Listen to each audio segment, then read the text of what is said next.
So there is a distinct difference between a panic pick and a quote unquote new supply. I call it reaction crack. Like they're always looking for that reaction crack. Like sometimes they'll poke and prod and push and pull and dig just to get you to react. There's only one of you and there's only one of me, so we don't need to compare. We're not competing with anyone else. We're only looking to be better versions of ourselves. This toxic and narcissistic person is going to come back. Like when you start doing better, when you distance yourself, when you're healing, they're going to come back looking for you. Don't you get tired of being on the losing end? I got tired of being on the losing end. The panic pick. You've had some questions. You want to know about your possible replacement. You want to get some understanding. You're probably making some comparisons, right? All completely natural, normal. But we're going to get into it today. We're going to talk about the panic pick. So stay tuned.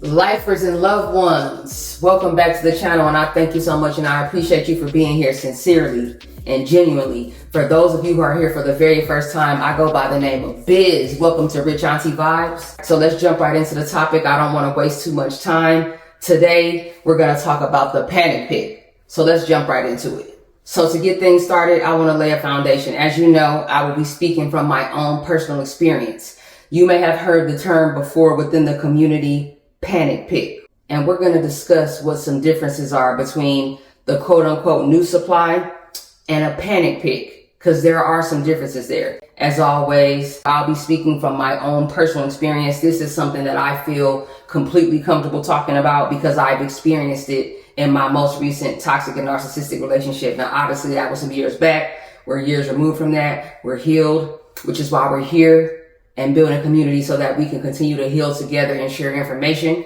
But I want to let you know that you're not alone. I want to let you know that your feelings are valid. Your feelings are valid. You got concerns. You have some questions. You can't help but have questions because deliberately the toxic, unhealthy, and narcissistic person in your life is going to leave you with unanswered questions. They're going to leave you wanting closure, which is why it is important that we find that healing for ourselves, because we don't trust them anyway. We can't believe anything that they say anyway. Anything and everything that they do is for power, control, and supply. Because they feel entitled to us and they feel like they should always have access to our energy, they're going to always leave you wanting more. But not like your favorite TV series or your favorite movie. Nah, it's not like that.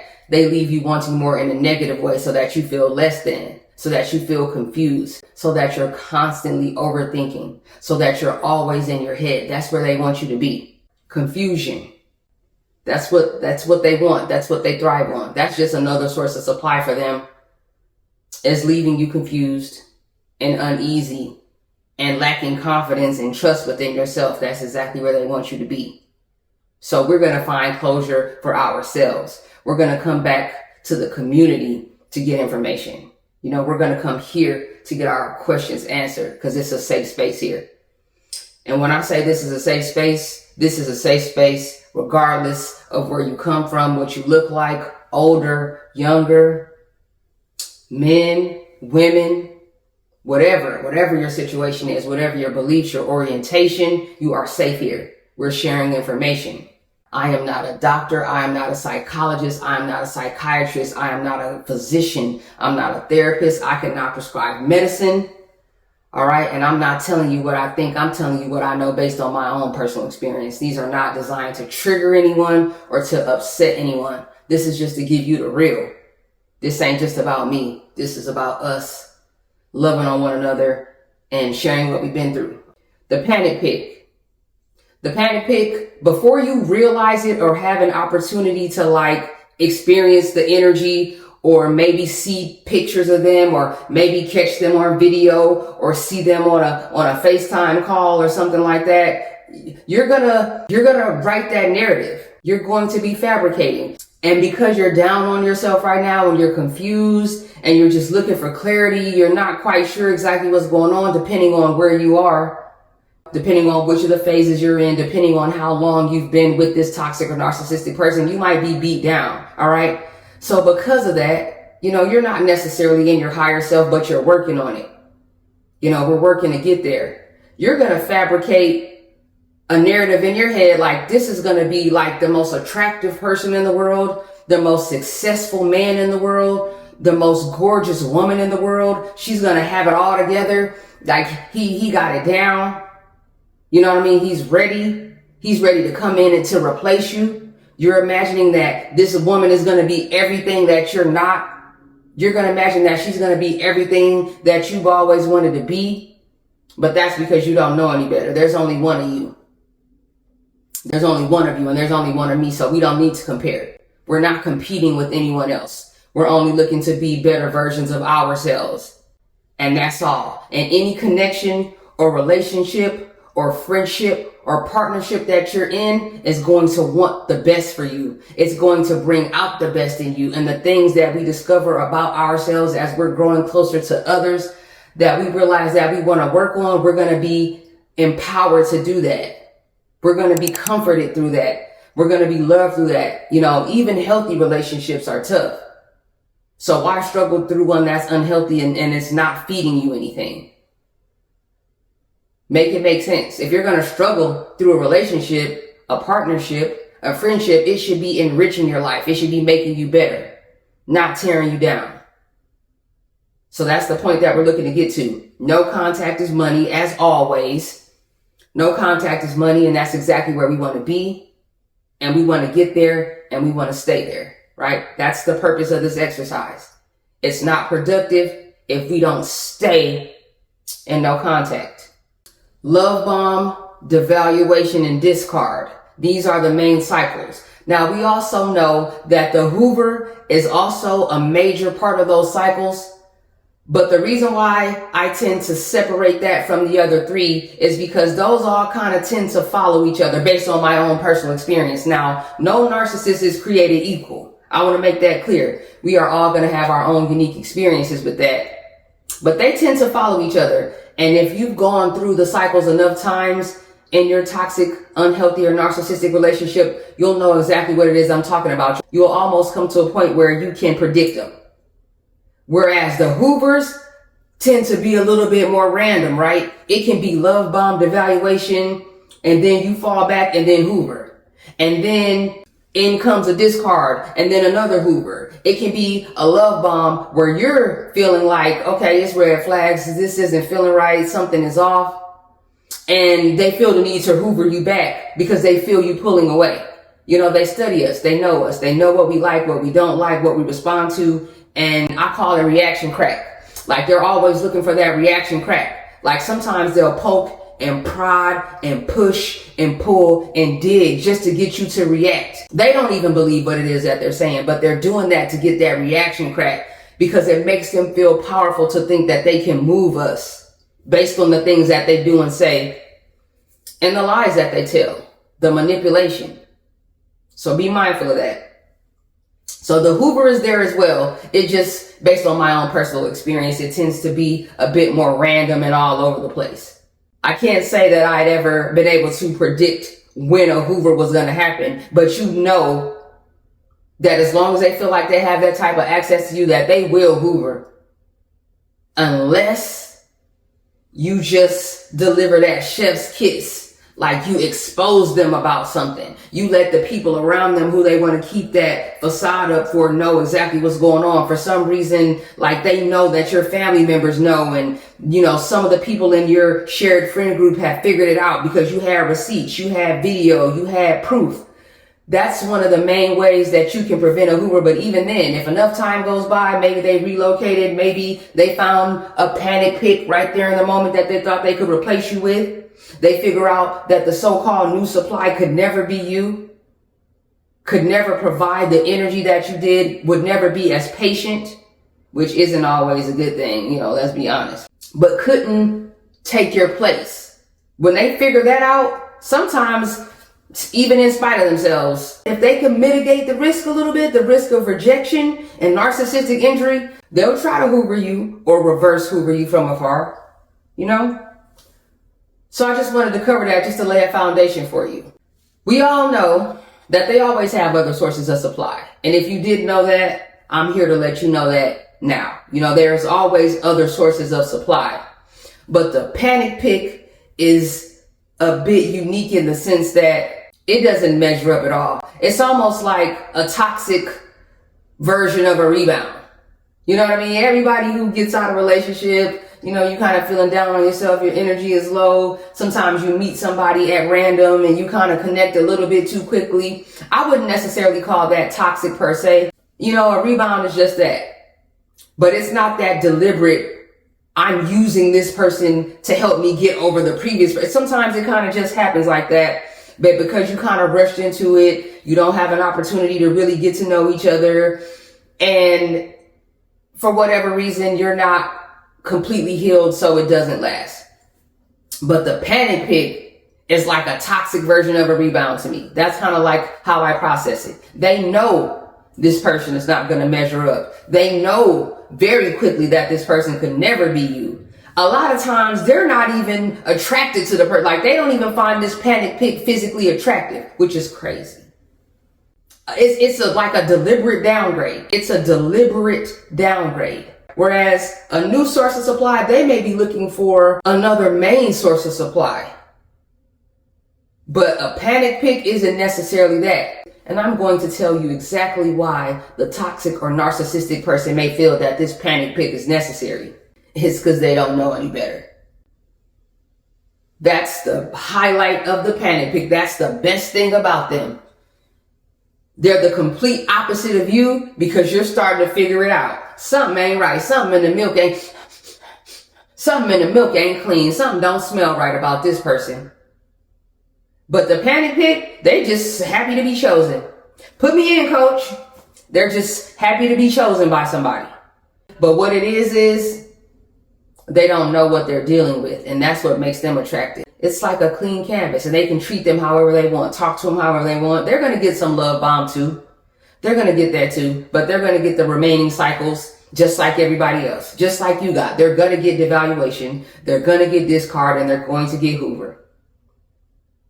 The narcissist didn't change because they moved on to someone else. They may have shape-shifted to give the appearance that they changed, but they don't change.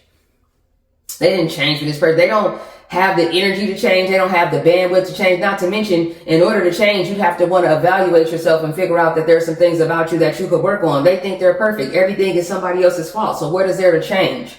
So yes, panic pick. All right. Person is not of your caliber.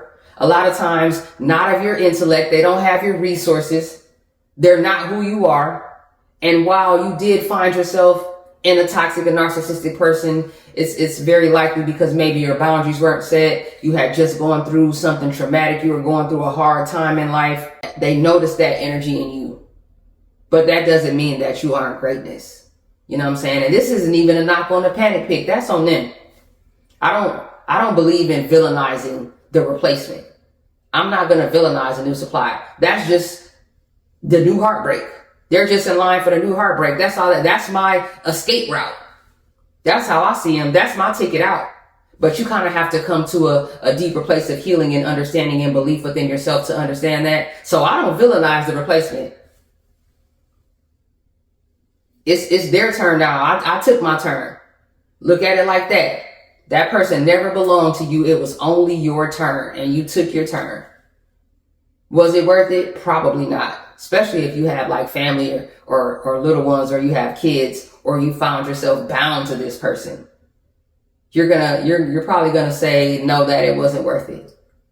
So let them have the panic pick. We're not looking to rescue the panic pick. We're not sharing information. We're not comparing notes. We're not in a toxic narcissistic healing study group together, but we're not going to villainize them either. We're going to conserve that energy that we need for our healing, for our wilderness, for our isolation, for our consecration, so that we can find our way out and make our way into no contact and stay there. The panic pick could have them. You got it.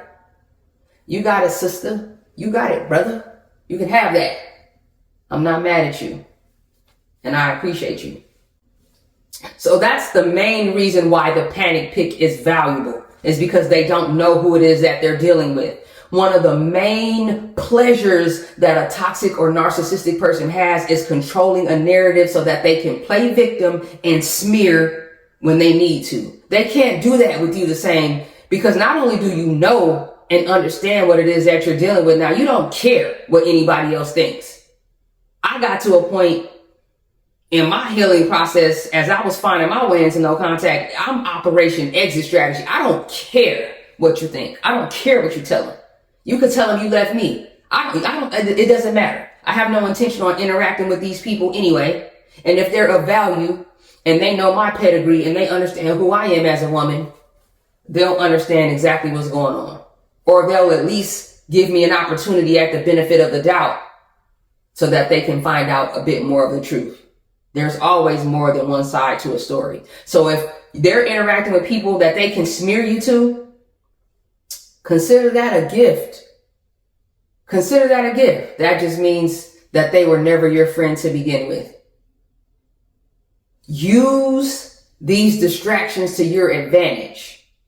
So while they're over there with this panic pick, who ain't as fan as you, don't cook like you, don't move like you, is not as ambitious as you, is not as loving and caring and driven as you,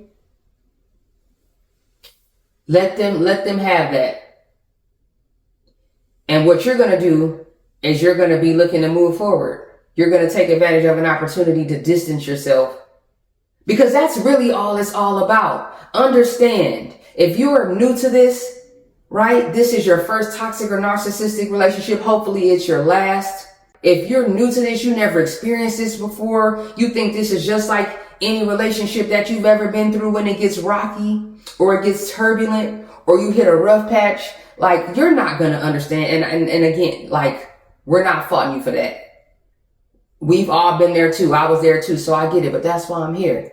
You know, that's why I'm here. I want to share this information with you. I want to give you this healing. I want you to come get this healing. You're not going to know what's going on. It's going to be confusing to you. But as you start to understand, you start to kind of build yourself up. You're getting your energy back, your self-belief. You're distancing yourself from the situation. Like, this toxic and narcissistic person is going to come back. Like, when you start doing better, when you distance yourself, when you're healing, they're going to come back looking for you. They are never, ever, ever looking to discard a supply permanently. It's very rare. It's a lot more rare than you might think. We have to be the ones to permanently discard, which is why it's so important that we move into no contact and we stay there. And that's why no contact is money.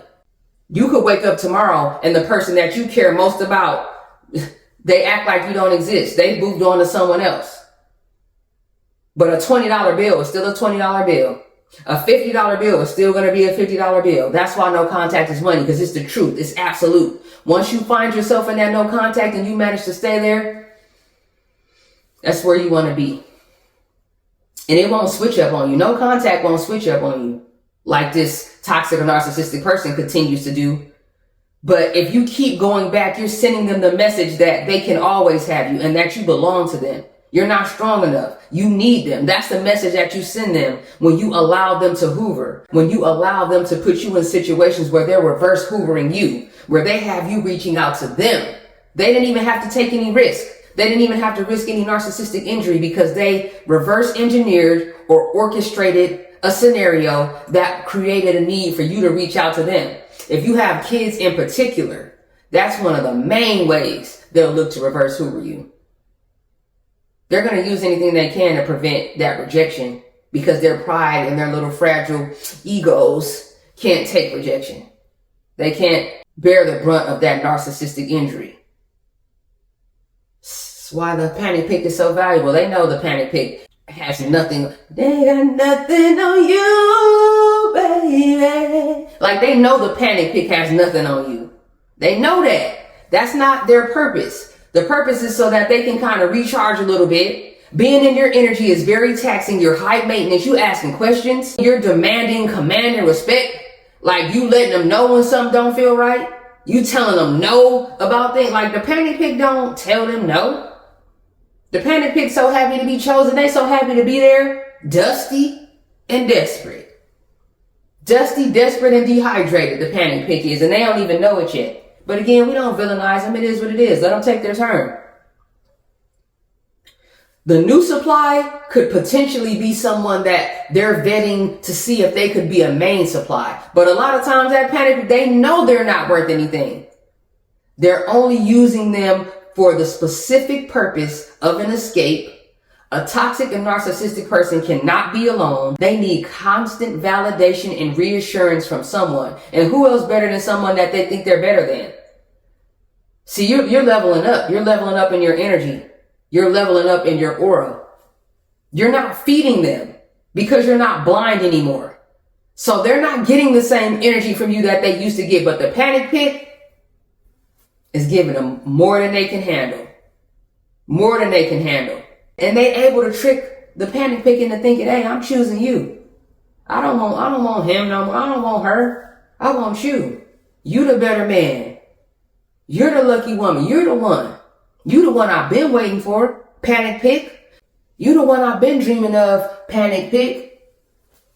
All the while, they're just a flunky. Like I said, they're just a toxic rebound. They're just a fake replacement for you, who was the truth, who really had substance, who really has something going for themselves. And it's not to say that the panic pick can't heal from this once they figure out, because they're going to go down through there too. Like, it's going to happen to them too. Like, they're not unique in that regard. They're not going to ride off into the sunset together. It's not to say that the panic pick can't level up, can't gain some knowledge, won't heal, but that's not going to happen on your watch. Like, that's not of your concern. This is a selfish season right now. And I'm learning more and more in this life. There's nothing wrong with being selfish, as long as there's no malice behind it. There ain't nothing wrong with putting you first. Nothing. As a matter of fact, in order for you to look out for others, nurture others, care about others, pour into others, you have to be the best version of yourself. You have to be energized. You have to be healed. And you have to be whole. Put yourself first. This is your selfish season. The new supply could possibly be someone that they could build around, but the panic pick is not. The new supply may not necessarily be someone that they just met. They could have been waiting in the wings. They've been vetting this person for a while, but the panic pick, they might have met them at the gas station. They met them at the store. They met them at the dog park. They don't take this person seriously. They're going to chew them up and spit them out. That's the main purpose. They can move fast with this person. They don't have to invest very much with this person. And they can tell them whatever they want to tell them. And they're going to believe it. And they're going to build up the panic pick to make them feel like they actually have value. They don't even necessarily need to love bomb the panic pick the same way. So there is a distinct difference between a panic pick and a quote unquote new supply. They both serve a purpose and they both have their place. But in my experience, like I said, once I had an opportunity to witness, I was like, this what you do? This right here? This what you doing? This is it? I know it may seem crazy. I felt a lot better after that. I really did. I want to be able to offer you that relief without you even having to be in the energy of the panic pick. You don't have to see them. You don't have to be triangulated, because that's kind of what happened to me. I was triangulated about it. That's how I was able to bear witness. And once I did, I was just like, oh yeah, I'm doing the right thing. And I was already in my stage where I was putting my exit strategy together. But I was triangulated, which a lot of us go through that. And sometimes you know that you're being triangulated right then in the moment. But sometimes when you're at that party, you're at that function, you're out and about, you're on that double date trip, you don't even know you're being triangulated. Sometimes the person that you're being triangulated with, they know who you are, but you have no idea who they are. Panic pick. So when you hear that term now, you have a little more understanding of exactly what the panic pick is and why they hold value. It's extremely temporary. I mean, all these connections, end up being temporary to a degree, but it's almost like, provided you're not a panic pick, I mean, let's keep it real. When the toxic or narcissistic person came in contact with you, it was almost like, this is somebody that I can, create some supply around. This is somebody that I can build around. There's some sturdiness here. There's some stability here. I still see some places and some opportunities where I can devalue them, but they got a particular energy about them and they're going to be a great source of supply for me, right? And don't take that as a compliment either, by the way. But that panic pick, it's almost like canned fruit, right? Processed fruit with the syrup and sugary, high fructose corn syrup all floating in the bottom of it, versus going to the farmer's market, you know, versus going to the grocery store and actually picking out some fresh produce. It's kind of like that. It's like 87, you know what I mean? But then it's like that diesel fuel. So look at it that way. That panic pick, that's that regular degular. Panic pick, that's regular degular, baby. But this isn't some supply that they're looking to build around on the long term. They're a flunky. They definitely don't have it together. They're probably all over the place. They want that diesel fuel. They want a source of supply that they can build all around. They're going to always have alternate sources of supply. But when it comes to this panic pick specifically, they're a throwaway. They're a throwaway. They may not ever even get a Hoover once they discard them. And a lot of times they're using this panic pick just to get to you.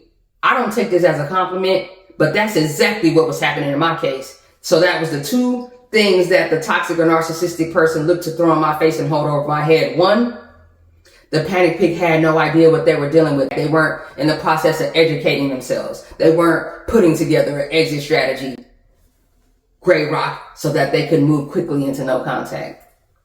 Gray rock, so they could move directly into no contact. Nah. Panic pick was not doing that. And two, they were easy to manipulate. They could use them to look to upset me. Use them to look to make me uneasy, because a lot of times where you might be thinking that they're trying to make you jealous or push you away, what they're really hoping that the panic pick will do will draw you in closer again. They're hoping that you'll begin to compete then.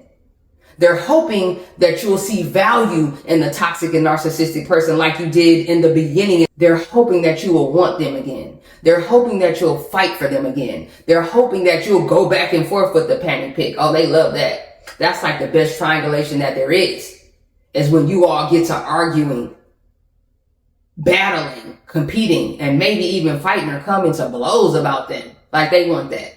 They love feeling like they can control other people. They enjoy the energy that they get when they feel like they can control, manipulate, and move people around. Find yourself in a no contact. Don't be moved. And then definitely don't be moved by the panic pick. If anything, if you have it in your heart to do so, feel bad for them. When I caught wind of it, I felt bad for him, because it felt good to finally be in the know. I got tired of being the last to know everything, especially for everything that I was putting in and for everything that comes with me and for who I am as a woman and as a person and as a friend. I got tired of being on the losing end. Don't you get tired of being on the losing end? I got tired of being on the losing end. I did. But this isn't about the panic pick. This is about you. This is about us. So I hope I was able to give you some reassurance. I hope I was able to give you some understanding about this throwaway source of supply on the fly for this toxic and narcissistic person. Let me know. And as always, you know, I'm here for you. It ain't just about me. It's about us. I am looking to build. We are building a community here. And this is a safe space. And it doesn't matter, again, what you look like or where you come from, but it does matter what you're going through and what you've been through. And I just want you to know that you're not alone and that I've been there too. And no matter how much I heal and how many of these videos that I make and how many of you I have an opportunity to interact with and vibe with, I'm never going to forget how I got here. I'm never going to forget where I came from. And it sticks with you. It doesn't necessarily have to stick with you in a negative way, but going through situations like this and the healing that can come from it, it can last a lifetime. So let's turn it into something beautiful. Let me know if you have any questions, comments, or concerns. Drop them down in the comment section. Feel free to DM me on Instagram. I'll make sure that I tag it somewhere in the video so that you can reach out to me, tap in with me. I'm able to be a lot more consistent over there because it's short form. It's quicker. It's a bite size. So tap in with me over there. But I also want to take this opportunity to just thank you all for being supportive on this journey with me, riding out with me, as I'm continuing to heal and like I'm reconciling what exactly my purpose is and what it is I'm supposed to be doing, how I could be the best version of myself as I give my energy. You know, I come on the platform and I pour my heart out and I give my energy and I share my stories and I, you know, give you what I've been through for the purposes of our healing. But I thank you so much, like just through any of the ups and downs and what may have felt like inconsistencies and things like that, it's coming together. I'm putting it together and I'm growing. I didn't necessarily understand how powerful this could be. I didn't necessarily understand the impact that it would have on me to be able to be seen like this. And I take it seriously. I take it seriously. And I want you to know that. And I also want you to know that I believe in you. I believe in you. Make sure that you're believing in yourself too. Or is it too submissive? Or did I come along and hit you with the futuristic? Or is it 'cause you really